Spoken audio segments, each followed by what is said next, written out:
Welcome to the Stay Ready Real Estate Podcast, your action plan for real estate success.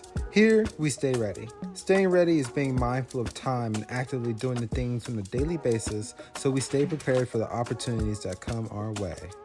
Join your host, Emeka, as he dives into the world of real estate investing, interviewing experts and sharing actionable insights. If you enjoyed this podcast, please subscribe today. We would love to know each and every one of you. So please go to ogbonnaequity.com and click Invest with us today so we can figure out how we can get to your investing goals. What's going on? It's Emeka here, your host, and today we're going to talk about the art of staying ready. So, first and foremost, let's say you're new, you got some capital, and you're ready to get a deal, right? If you want to do a flip, most likely, you're going to use a hard money lender, and that's something I'm going through right now. So, what are the moving parts to getting ready for a flip, or let's say even a BRRRR or a rental or buying a multifamily? There's different parts and different things that you're going to need to be ready for each one, especially if it's commercial or single family. But let's just stick with single family today, assuming that you're newer and you're about to get into your first deal. So, realtors, make sure you have a good realtor, make sure you have a good understanding of what the realtor knows, his history, how quick can he use, how responsive is he? You want to have a very responsive realtor who can get things to you within, let's say, a couple hours. Because if they're a good realtor, that means they have a lot of clients, and they won't always be able to get back to you that quick. But they're always responsive no matter how good they are, because at the end of the day they want to make sure that they get that sale, they get that commission, right? And the more sales they make, the more commissions they make. ISO, boom. So you got a realtor. What's next? Making sure you have the money, right? And how are you gonna who are you gonna be working with, and how are you gonna get the deal done if someone accepts your offer? So you should always have someone to give you a pre-approval letter, right? Banks want to give you the loan so they can make money off you with the interest. So the interest is what we need to shop for. And the interest is not the only thing that we should be concerned about, right?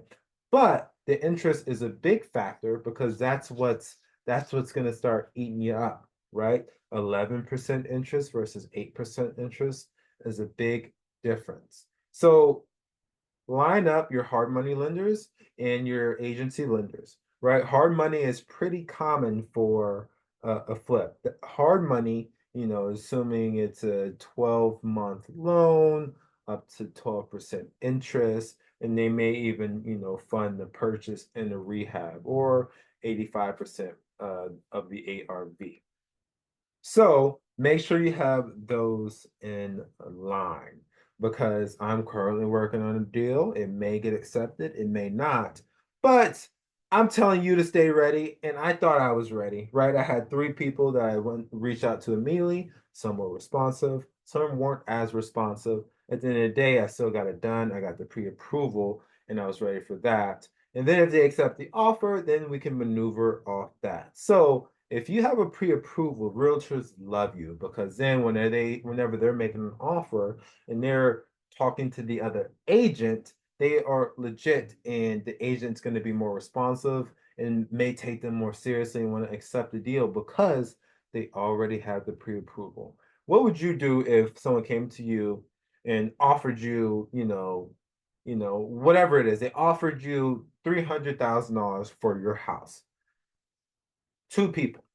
One person has a bank that's saying, hey, I'm gonna back them up for this $300,000 offer. Another person is saying, I don't have a pre-approval, but I got you. Which one would you do?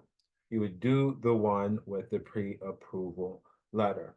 Next, who else? You got the money, you got the realtor, you got the reliability of the pre-approval. Now, inspection time, right? If it's an as-is purchase and you're going to fix everything, sometimes the inspection is not needed. But if you need to open up walls,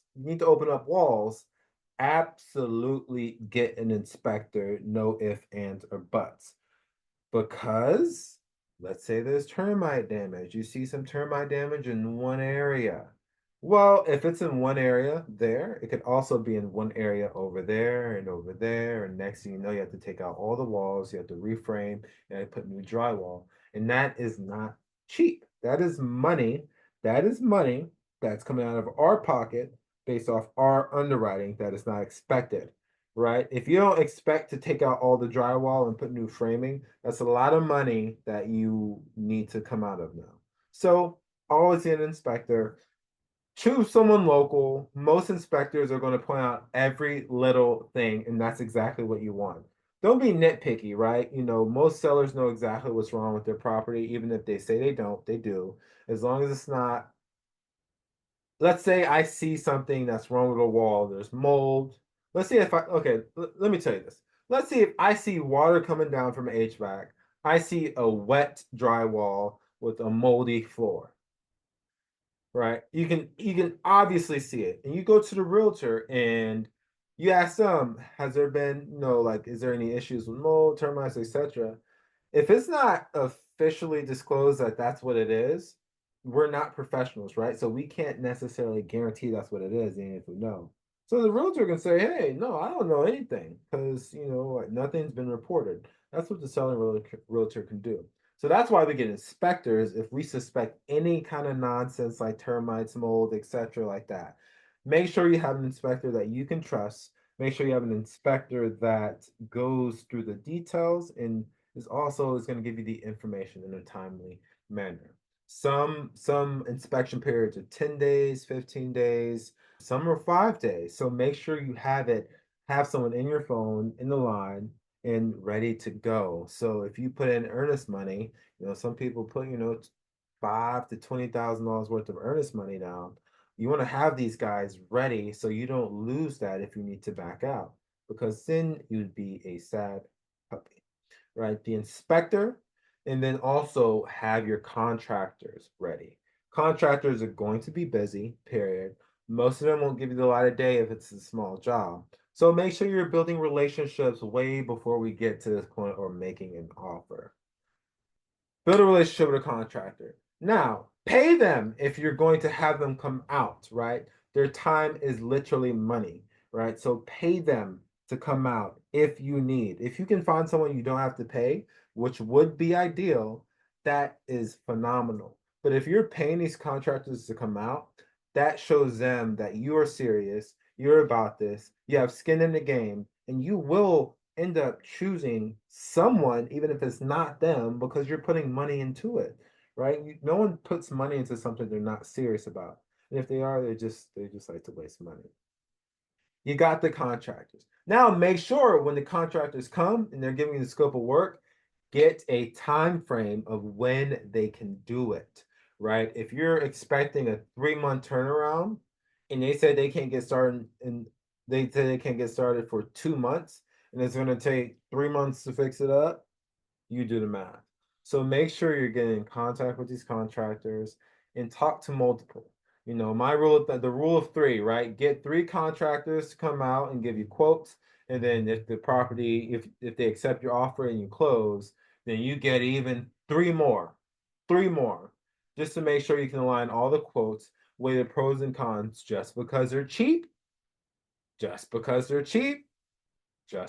cheap does not mean they will be a good contractor. Just because they're cheap doesn't mean it will be worth it. Cheap is not always good because let's say a contractor comes and does a cheap job. The next thing you know, walls are falling out. Then you're gonna be mad that you chose them just because you're cheap. So just because they were cheap. So weigh the pros and cons of every job. Weigh the pros and cons of every job, and you will thank yourself later.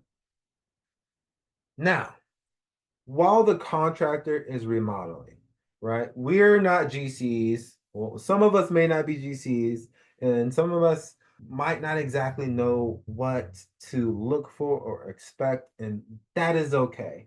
But while they're doing the job, you want to pop in surprisingly, or let them know you're coming. It's really up to you, but make sure they're just doing what they're supposed to do, right? One of my properties, I told someone that I wanted a mud room. And I took a video before anyone did anything. I took a video pointing out exactly what I wanted. And I said I wanted a mud room. But for some reason they said or they thought that I wanted this entire wall to be gone. Yeah, it wasn't a great conversation. They ended up tearing down the wall, putting the wall back up, and it all could have been avoided if they just watched the video, and also maybe if I was there more often. So learning experiences from both sides, right? I love the video aspect of it because then I can just go back to the video. This is the video I showed you. This is what I said I wanted to get done. So why didn't it? It's just a level of accountability there. And then throughout the don't micromanage though. No one's gonna like it. No one's gonna work with you again if you're there every single day, every minute, micromanaging and critiquing them because you're paying them. You got to trust them at some point. If you're giving them money, you got to trust them to some level of extent. So don't micromanage. Just show up just enough to understand what's going on and the time frames of what's going to be done. And you're just holding people accountable. You don't want to show up to the property being fixed up and people are just drinking beers and eating and you show up 10 times a day and they've done it every single time. You just just trust your gut. And then as the property is being finished, as it's being worked on, make sure you do the blue tape. Get them as it's about to be finished. Because once they're finished, you're on to the next project. They want to come back. So right before finishing, just make sure you're pointing out the things that you would like to get changed, that you think might be better for the property, blah, blah, blah. As long as you've talked about it before, if it's really just not up to the standard that you were expecting. And then depending on the kind of property that you have, you may want a stager, you may not. Virtual staging is really big now. But weigh those options. Staging costs a good amount of money. So weigh those options, do the underwriting beforehand. And there, ISO, boom. That's the art of staying ready. Until next time, see ya.